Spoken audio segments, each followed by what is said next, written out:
Life, culture and current events from a biblical perspective. 2020 with Neil Johnson on Vision.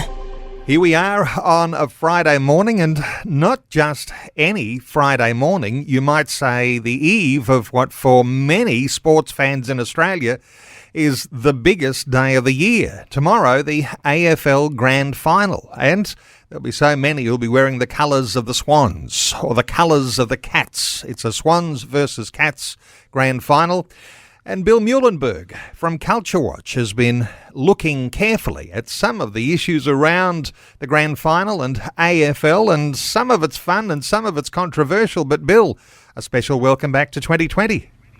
Always great to be here. Bill, let me ask you before we get into any serious conversation and maybe upset some people, who are you barracking for tomorrow's Grand Final? Well, as it should be clear by now, I am, at least originally, from America. So, I didn't even know at first such a thing as AFL existed. And once I did come here about 30 years ago, I had to try to figure it out, along with cricket, mind you. Both were a mystery to me. By the way, I don't know if I should name drop here, but the very first AFL game I went to quite some time ago, a few people that most of your listeners would have heard of, Peter Costello, his brother Tim Costello, and his father. They took me to a game a long time ago, and, they had explained to me what the post, 6 points, the 1 point, this and that. I didn't have a clue. So anyways, earlier on, one friend said, well, I'm a Melbourne Demons fan, so you should be as well. So, okay, I didn't know anybody, so I did for a few years. They weren't doing so well. But then as a Christian, I found out that this Gary Ablett Jr. fellow was, both senior and then his son, that they were Christians. I thought, since I didn't really choose Melbourne willingly, let me this time make a choice. So I thought I'd go with Geelong Cats. And sure enough, tomorrow they will be in playing Sydney. So go Cats. And I've lived in Melbourne twice, and really before going to Melbourne, I wasn't very interested in AFL, but when I did move to Melbourne, I had a blue and white beanie. And somebody said, oh, you must be a Geelong supporter, and that caught my attention. Then when I learned, and a little bit before the Gary Ablett Jr., Gary Ablett Sr. was a player for Geelong, and, there's been some ups and downs for him, but that caught my imagination, and I began to appreciate the Cats from that time forward. So, yes, I'm hoping the Cats do well in tomorrow's Grand Final. Hey, Bill, I want to talk to you, though, about some controversial things that you've been writing about, and there's often a streak of the controversial in your writings. You're even predicting over some events that we're seeing emerge in the AFL, the death of football and common sense, sanity and reality. What are your comments around this week? Well, mind you, I've been saying this actually for a while now. All the various politically correct, you'll have various rounds or weekends dedicated to the latest political cause, and a lot of people, not just me, have even given up on AFL. They're so tired of the politicization of sport. Why can't we just enjoy a game on the weekend? Why do we always have to have pushed down our throats all these radical leftist political causes? So this is certainly not new, but some of you who are footy fans would have known that their big awards night, of course, the Brownlows, took place on Sunday. And, you can see your team and how they did and who's the best and fairest and all that. But obviously something happened this time around that certainly caught everybody's attention, and not everybody was all that thrilled with it. I wasn't. But for those in the know, there was a fairly famous North Melbourne player and then coach for a while, Dean Laidley, a good champ at AFL level. He kind of dropped out of the picture for a while, and then last few years he's reemerged, except he's no longer Dean, he's Danny. And he's grown his hair, he's wearing dresses, and he's another one of these fellows who for whatever reason, and sadly, now thinks he's a female. We had, Bruce Jenner, the famous athlete in America, some years ago, coming out as Caitlyn. So this is not the first time some well-known sporting figure has made the move. But yeah, the real shocker, well, a lot of things were shocking on Sunday night, but when I saw him in his white gown and long hair with another female on his arm with a white gown and long hair, I put a little thing on the social media saying, boy, just wait, somebody's going to ask him, oh, and who does your hair, and where'd you get your frock from? And, well, sure enough, that happened during the night, and even worse yet, just about every newspaper, right, for the next 40 hours or so. Danny Lately was stunning last night with the off-the-shoulder gown that she wore. On and on. It's like I'm thinking, what's wrong with you people? Have you drunk too much Kool-Aid? I mean, look, somebody wants to, change his identity and think he's a female instead of a male. That's up to him. But really, do we have to go along with this? I mean, this is a kind of a mental and psychological issue that needs treatment, that needs care and love. But it's a kind of delusion we don't need to celebrate and promote. But that's exactly what we had. One journalist after another. Oh, you look stunning, my dear, and all this. And I'm thinking, oh, dear, how many diehard footy fans who just love their footy would have, been losing their dinner about at this point on that Sunday night. And so many who want to keep sport, men's sport, women's sport. Then you have someone who wants to change teams, excusing my metaphor in there. But when you do have someone of such a high profile changing teams, you've got this virtue signalling wherever they go because they're on the outer, wearing the sorts of garments that look like the different team. There's this virtue signalling that's automatically there wherever he goes or wherever anyone goes who does decide to change sides.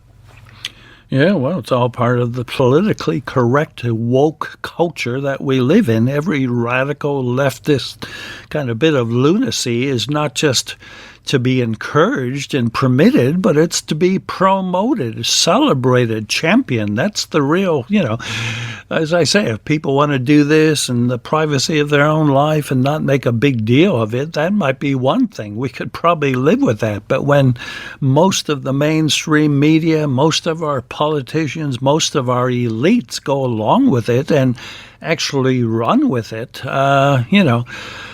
well, it's a sign of some much bigger social and cultural problems. It's not just one individual who's got some issues he really needs to deal with. It's a whole culture that's kind of collectively losing its mind. They've just decided that we're going to throw reality out the window, biology out the window. I mean, we've had this trans discussion often before, Neil, right? Every cell in your body is either basically male or female. Lopping off bits, wearing a dress, growing your hair, that will never change your sex. You will always be who you were born as, male or female. So this whole idea that we have to not just socially accept, but embrace and celebrate people who do this, I'm worried very much about the fate of Western civilization. Bill, the media coverage, as you say, people in their whole expression, like their countenance changes and all of a sudden they've got a woke mentality that takes over and this gushy, complimentary way that people will then celebrate, as you say, that somebody has gone through this transition. This is an interesting thing because the media is under heavy intimidation to celebrate, not to point out that there are some challenges here. Yeah, well, I was thinking that just, be hard to measure, but why has most of the media gone this way? Are some being forced into it? I suppose many actually believe it. Many actually think it's wonderful. Many probably thought she or he was stunning in his white gown.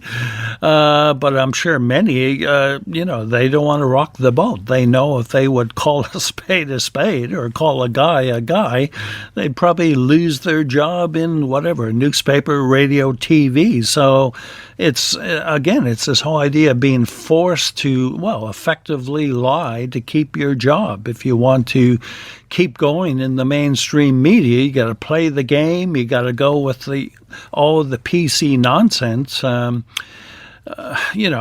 What you do in private may be one thing, but when the whole nation is effectively forced to go along with it, I think that's a worry. I mentioned in my article there was one meme making the rounds on the social media, which I thought was quite good, which said, while using a preferred name may not be too problematic, using a preferred pronoun is. That means you basically have to lie to support somebody in their delusion.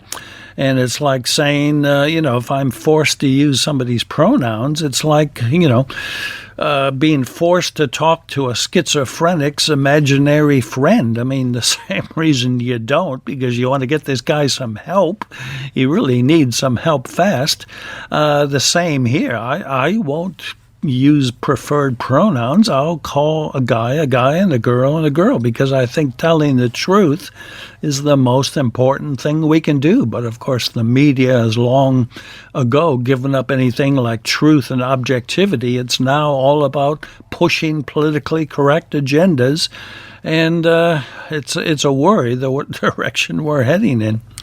You can't turn up to a party in blackface because that's appropriating another race. That's right. But you can turn up as a man wearing a dress, and that's not appropriating womanhood. I know that feminists are really getting concerned here, and various commentators who are on this bandwagon are saying appropriating womanhood is not something that's acceptable. Any thoughts from you, Bill? Yeah, well, that's been a very interesting development, of course. There's the whole, LGBTQ alphabet gang, and then there's the feminists, and then there's you got the trans as one camp, and then the actual gay and lesbian is another, and often you'll find all three at each other's throats. I mean, this really has become a big bun fight within this one large tent, this large kind of block of leftist activists. Many of the real deal feminists are absolutely disgusted at the trans movement. As you said, exactly, you're appropriating our sex. You're, denigrating what it is to be a woman. Here we've been fighting for the last, 50, 100 years to have some respect and dignity for who a woman is, and you're taking it all away by having any guy put on a dress and pretend he's a woman. So a lot of the feminists are unhappy with the trans movement, even those in the lesbian homosexual movement, many of them are unhappy with the trans. So there's all this kind of infighting going on between these three different groups. And, I can sit back and kind of smile a bit saying, when you get this kind of madness being pushed on society, it's going to have to give at some point. Something's going to have to explode, and that's just what's happening. So you don't have to be an old fuddy-duddy religious conservative, perhaps like you and I. Just let the infighting itself take care of things. A lot of these people are just not happy with where this is headed.